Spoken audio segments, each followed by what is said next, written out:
In our episodes, we discuss cases and topics that might be distressing or disturbing to some listeners. Listener discretion is advised.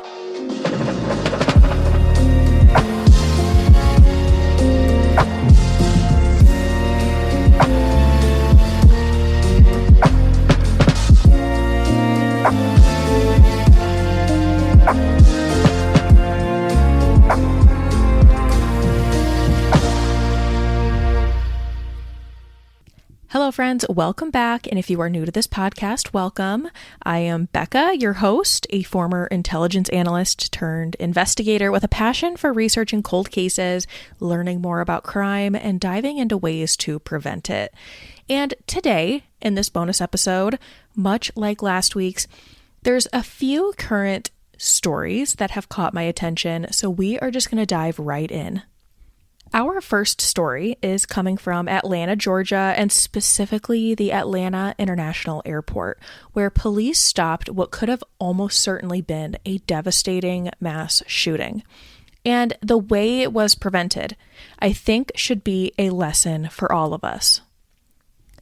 On October 20th, police in Atlanta received a call. The caller was the family member of a 49-year-old man named Billy Joe Cagle, who saw something really concerning and disturbing from Billy on social media. The family member called police and said they just saw Billy live streaming on social media saying he was on his way to the Atlanta International Airport to, quote, shoot the place up. And Billy was, in fact, on his way to the airport. He parked his Chevrolet pickup right outside the doors to the airport terminal around 9:30 a.m. and went inside. And you can see Billy on surveillance and on police body cam footage. He seemed to just be walking through the terminal, and honestly, you probably wouldn't have noticed him. He didn't stick out at all. He walked over and appeared to be checking out one of the TSA security checkpoints. Now, police, who had a photo of Billy for reference provided to them by his family, approached him, started to ask him questions, and they eventually got him on the ground to put handcuffs on him. And in some of the surveillance and body cam footage, you can hear him shouting as they are doing this. Now, Billy has been charged with making terroristic threats, criminal attempt to commit aggravated assault, possession of a firearm during the commission of a felony, and possession of a firearm by a felon. So, this is a good story, right? A tragedy averted. But I want to dive deeper into this. And trust me, I could go on and on about mass shootings, about prevention, about the research on mass shooters, of which there is so much. And I 100% plan to do that for a longer series. But there's two things I want to highlight that I think are very important that stuck out to me about this story in particular. First, we as a society need to stop thinking of mass shooters as these monsters, right? As one-offs, as others. These are humans who were formed in our society, raised by parents just like you and me. They are sometimes fathers, they are brothers, they are people's friends. And while there are definitely instances where those who knew a mass shooter aren't necessarily surprised, there are many that are surprised. They didn't think that this person that they knew and loved could be capable of something so horrific. This is the case for this instance in the averted Atlanta airport shooting. Those who knew him were shocked that he could do something like this. We have got to stop thinking that this isn't something that could happen to the people that we love. It could, right? Because the more that we think this could never happen to someone I know, to someone I love, it blinds us to the warning signs that are generally always right there. And that's the second thing I want to talk about, is the way he was caught. He was caught because a family member saw something concerning and reported it. In statements, this has been mentioned, right? Police have said there's so much importance in, if you see something, say something. But what exactly would we see? What should we be looking for?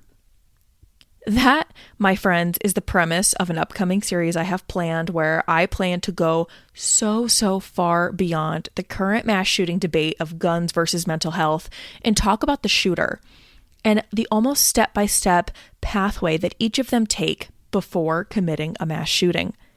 I want to talk about what to look out for and how we can intervene at each of those moments, whether it's through something we can each do individually to help, whether it's policies we could implement that could help intervene at each of those moments. But what the family members saw in this one specific story was Billy leaking his plans.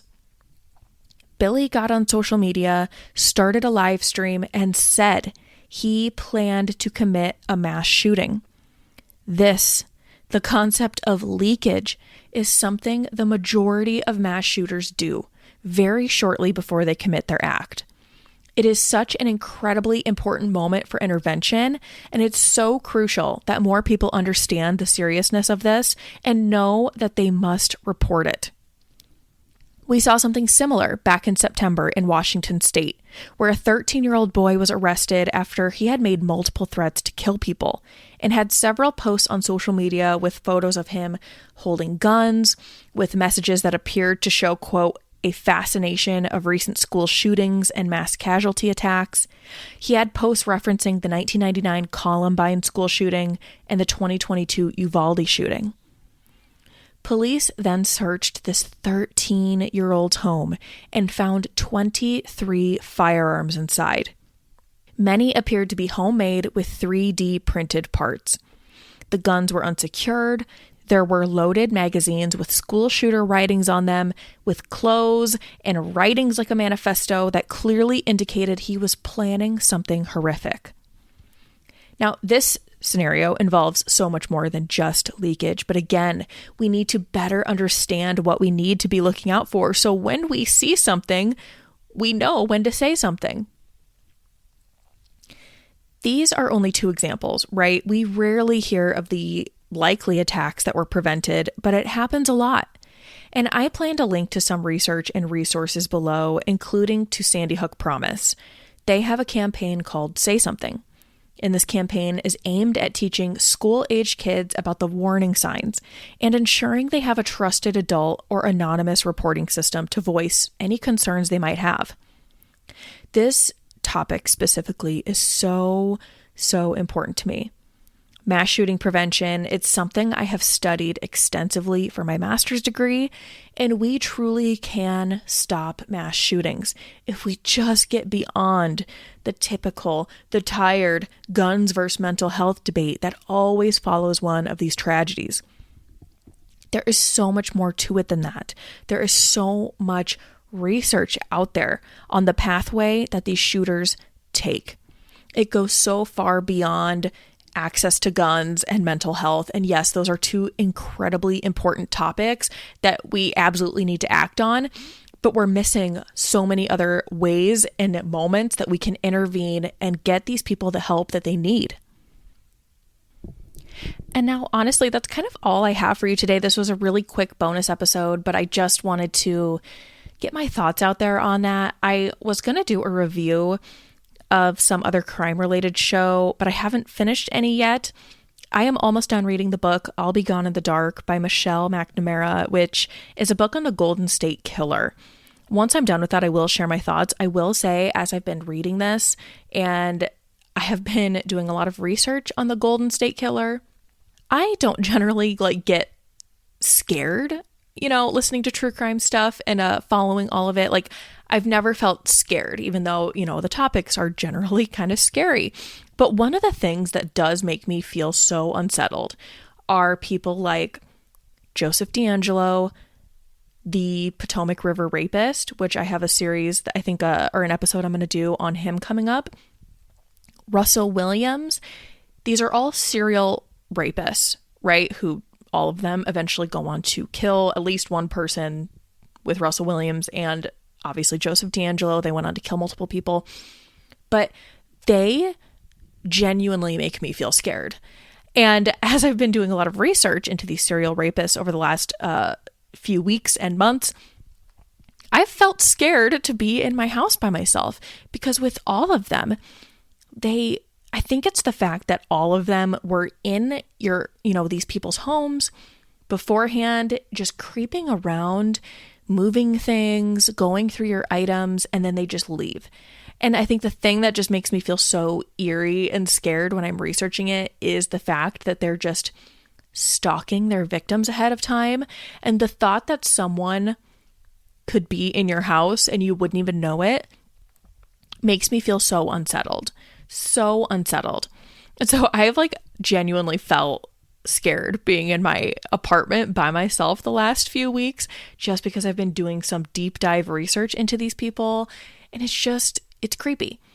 But that's what I have going on. Once I am done with the book, I'll Be Gone in the Dark. Maybe I'll share my thoughts on it. So far, I'm really liking it. It's very well written.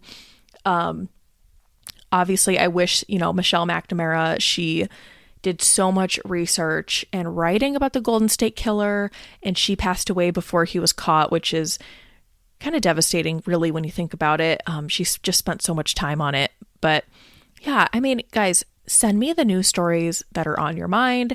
Tag me on social media. Send me an email. If you're reading any crime-related books, let me know, and maybe I'll read those next. But thank you all so much for listening to this very quick bonus episode, and we will see you next week. Thank you for listening to this episode of Cardinal Crimes. If you enjoyed it, please consider subscribing, giving us a 5-star review wherever you get your podcast, and sharing this episode with others. You can find us on TikTok, YouTube, and Instagram with the handle @CardinalCrimes, and you can send us any case suggestions, questions, or topics you would like covered there or to our email, cardinalcrimes@gmail.com. Until next time, friends, take care of each other and take care of yourself.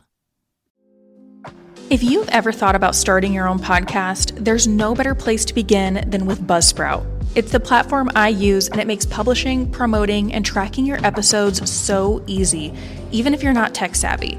Plus, they help you get listed in all the major directories like Apple Podcasts, Spotify, and more. And here's the best part. When you sign up for a paid Buzzsprout plan using my affiliate link, you'll get $20 off, and you'll be supporting the show at the same time. Just head to the description of this episode to find the affiliate link. Now, let's get back to the episode.